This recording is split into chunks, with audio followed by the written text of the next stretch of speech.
A.R.. ரகுமானின் மனைவி சைரா பானு தன்னுடைய கணவரை பிரிவதா அதிகாரப்பூர்வமா அறிவிச்சாங்க. இது குறித்து அவங்களுடைய அட்வொகேட் வெளியிட்ட அறிவிப்புல கடந்த சில மாதங்களாகவே ரகுமான் மற்றும் சாய்ரா இடையே உணர்ச்சி பூர்வமான பல விஷயங்கள் நடந்து வந்ததாகவும், இந்த சூழல்ல தான் சாய்ரா இந்த கடுமையான முடிவை எடுத்ததா தெரிவிச்சிருந்தாரு. அதையடுத்து ஏ.ஆர். ரகுமானும் தன்னுடைய எக்ஸ் தளத்துல மனைவியை பிரிவதா அதிகாரப்பூர்வமா அறிவிச்சிருக்காரு.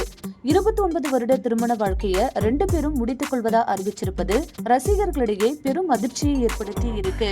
ஏ.ஆர். ரகுமான் சாய்ரா பானு தம்பதிக்கு கதிஜா ரஹிமா என்ற 2 டாக்டரும் அமீன் என்ற ஒரு சன்னும் இருக்காரு. இதுல மூத்த மகளுக்கு மேரேஜ் ஆகியிருக்கு. மகன் அமீன் தன்னுடைய அப்பா போலவே இசைத்துறையில சிங்கராகவும் மியூசிக் டைரக்டராகவும் வலம் வந்து கொண்டிருக்காரு. இந்த நிலையில அமீன் தன்னுடைய அப்பா அம்மா டிவோர்ஸ் பண்ண போறதா அறிவித்ததை அடுத்து அவரு தன்னுடைய இன்ஸ்டாகிராம் பேஜ்ல எல்லார்கிட்டையும் ஒரு ரிக்வெஸ்ட் வச்சிருக்காரு. அதுல இந்த நேரத்துல எங்களுடைய பிரைவசிக்கு மதிப்பளிங்க, புரிந்து கொண்டதுக்கு நன்றின்னு பதிவிட்டிருக்காரு.